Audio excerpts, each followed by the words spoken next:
Bueno, para reducir un poco en 2 minutos el documento que se nos propone, Gary Hamel es presentado como el máximo exponente de la administración estratégica, pero lo que me parece importante rescatar también es cómo sus diversos apostolados o contenidos lo caracterizan a él como un autor o investigador que no da las cosas por sentado, ¿no? Y que se evidencia, que replantea constantemente cómo sus teorías podrían estar o no quedando desfasadas y que son funcionales a los nuevos tiempos, ¿no? En los que la globalización exige innovación para poder sobrevivir en el mercado, ¿no? Más que sobrevivir, para poder dar cara en el espacio empresarial en el que uno quiere introducirse, ¿no?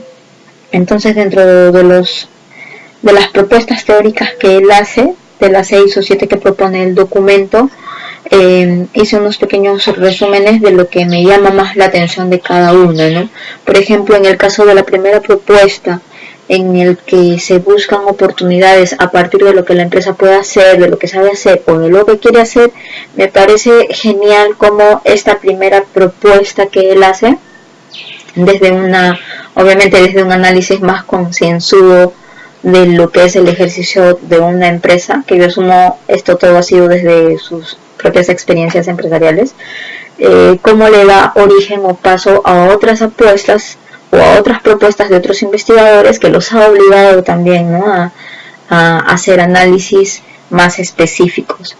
En el caso, por ejemplo, de las nuevas propuestas de las Core Competencies y de las Opportunity Gaps, bueno, el tema de las brechas de oportunidad particularmente a mí es un tema que me llama mucho la atención, porque cómo logra llevarlo al ámbito administrativo y evidencia sobre todo en términos generales cómo existe una brecha de oportunidades en el acceso de recursos, ¿no? O por ejemplo del acceso desigual a oportunidades de los mismos empleados, ¿no?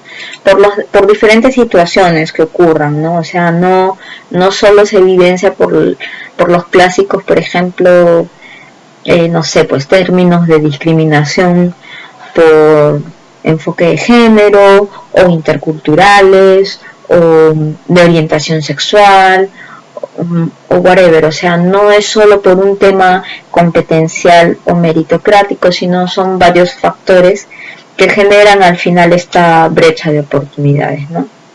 El otro tema del que habla es el tema de la competencia distintiva o la competencia central. Me parece bastante interesante esta forma en cómo la primera propuesta de Harry nos lleva a esta segunda propuesta de la competencia competitiva central, porque cómo hacemos en estos tiempos, ¿no?, que esta estrategia competitiva no solo sea temporal, ¿no?, que no se pueda o que no se evidencie solo en el tiempo o los tiempos de vida de un producto o de un proyecto específico, sino cómo esa logra trascender en el tiempo para la empresa. Nosotros en el ámbito de administración conocemos, no solo por teoría sino por práctica, que a cada estrategia que se implemente para incrementar ventas, que es el fin último de una empresa, sabemos que esta tiene un costo de todo, ¿no? Pero ¿cómo hacemos que esta estrategia empiece o se innove constantemente para que permanezca en el tiempo de la empresa con esa misma necesidad que tiene la empresa de innovación, ¿no?, y de adaptabilidad en los nuevos tiempos de globalización? Otro de los puntos de lo que él hablaba era de la estrategia como revolución, ¿no?, y plantea directamente una crítica directa a aquellas empresas, a aquellas organizaciones o proyectos, ¿no?, o incluso a grandes managements, en cómo siguen planteando sus fórmulas administrativas, ¿no?, sin replantear estrategias que de verdad estén atendiendo a los clientes de la empresa y no netamente a la parte financiera, que es un poco lo que también se hablaba en el tema de la globalización. Posteriormente, su siguiente propuesta, que es una de las que me gusta muchísimo más, es la innovación al involucrar a los empleados, ¿no? Caracteriza 4 puntos específicos que habla de surgimiento de nuevas voces de liderazgo. Justo cuando estaba leyendo esto y todavía no había leído lo de Google, obviamente recordé los ejemplos que usted nos dio en clase, ¿no? Sobre su experiencia en Google. Se me fue rápido a la mente el tema de las nuevas voces de liderazgo. Luego el establecimiento de nuevas relaciones horizontales, la búsqueda de nuevos enfoques y nuevas perspectivas, y la experimentación para conseguir un mejor aprendizaje en la empresa. Para mí estos 4 puntos están relacionados directamente a cómo esta nueva estrategia valora para mí el mejor capital que tiene la empresa o proyecto, que es el capital humano, ¿no? Generar que el empleado en todos sus niveles jerárquicos se pueda involucrar en los procesos de creación de propuestas e incluso hasta de toma de decisiones, según Hamel, y personalmente yo también lo considero, es una estrategia que va a llevar a la empresa a lograr incluso más objetivos de los que posiblemente se pudo haber planteado, ¿no? Porque muchas veces los máximos gerentes o no han planteado un objetivo que puede haber sido generado desde las bases de los mismos empleados. Otro punto que habla es de la fusión equivocada y la lógica equivocada, ¿no? Y nos decía que cualquier proyecto o industria va a tener éxito más allá del tamaño, o ya sea tamaño físico o geográfico que tengan, ¿no? Si es que no tienen planteamientos revolucionarios, ¿no? O si sus planteamientos son equívocos y no se ponen en escenarios y no miden la pérdida de capitales incluso que puedan haber conseguido, ¿no? Entonces yo en verdad esto, más que a lo administrativo, cuando lo estaba leyendo lo apliqué directamente, por ejemplo, al plano del espacio en el que participo político, cuando esta apuesta política hace una fusión con otras alternativas sin haber evaluado sus costos políticos y cómo todo lo que se había capitalizado ha perdido valor en segundos, ¿no?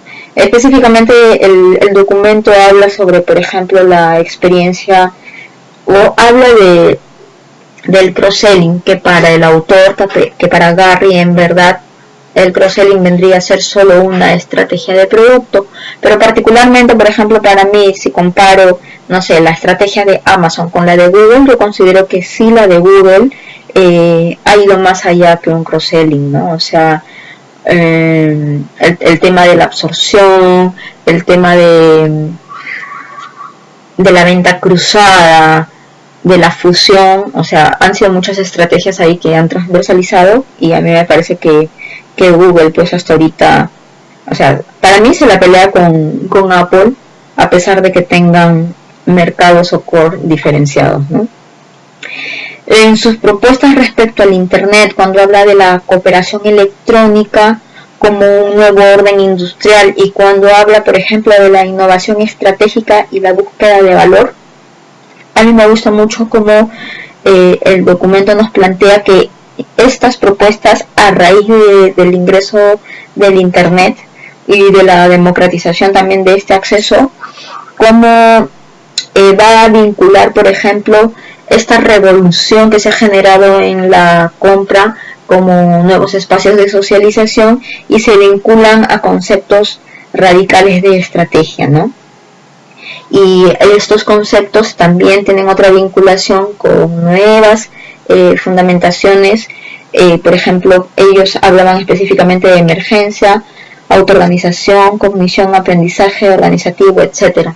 Para mí va un poco más allá de eso, ¿no? Porque la reconfiguración de los nuevos espacios de socialización por la entrada del Internet en la empresa va a generar lo mismo que genera en la cotidianidad de cada individuo, ¿no?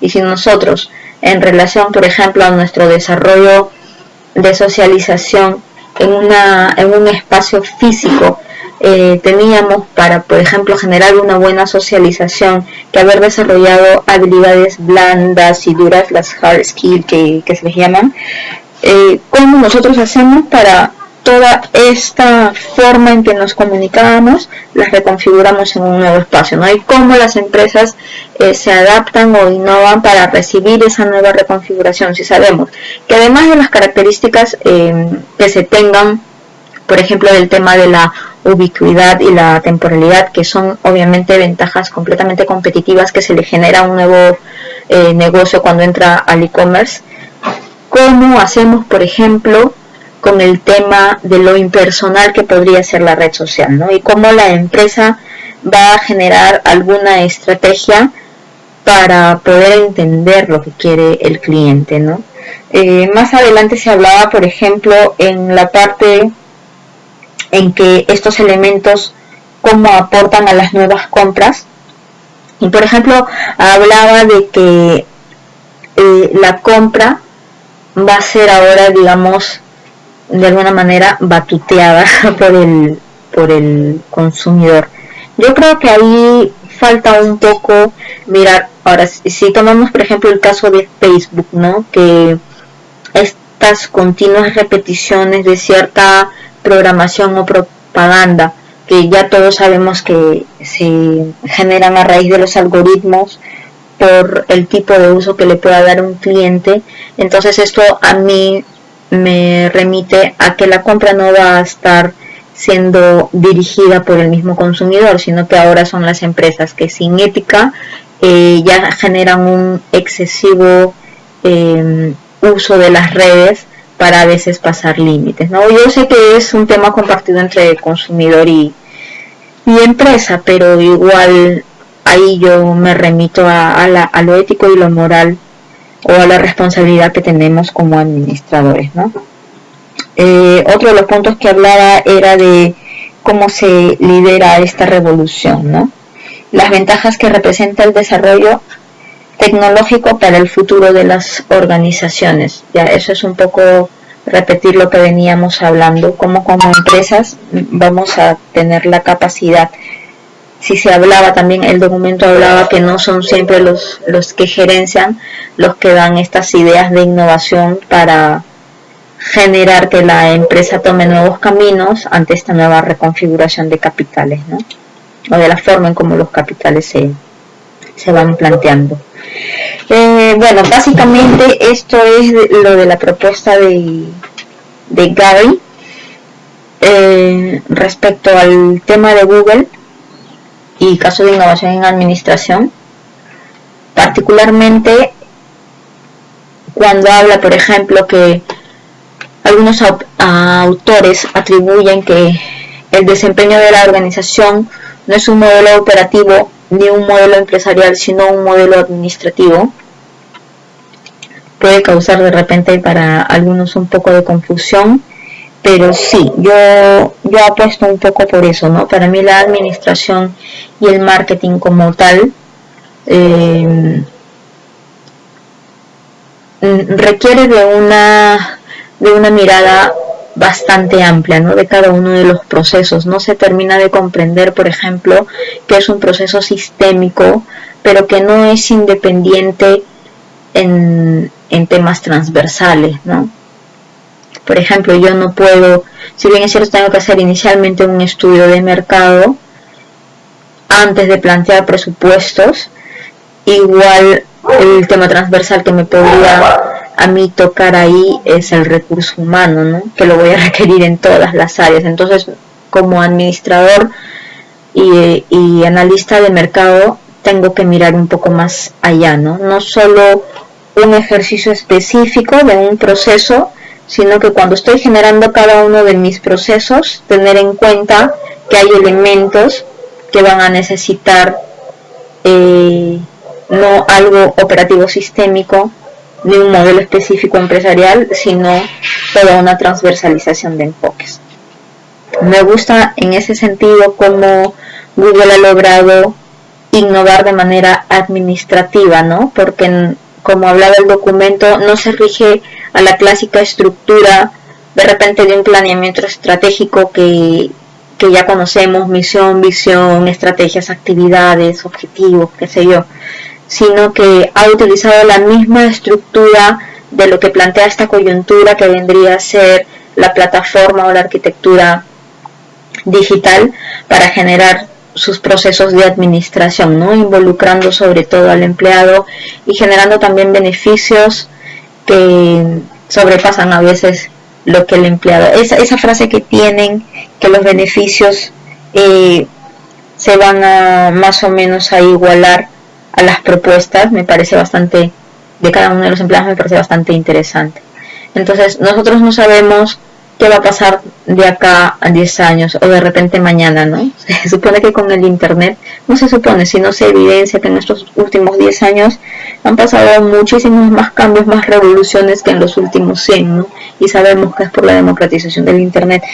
Pero más allá de eso, también somos conscientes de que como los cambios se han acelerado y necesitamos como empresa, como usuario, como individuo, en verdad, generar acciones que dentro de un espacio ético no solo cubran una demanda o una necesidad, sino que respeten el entorno, que no vulneren derechos.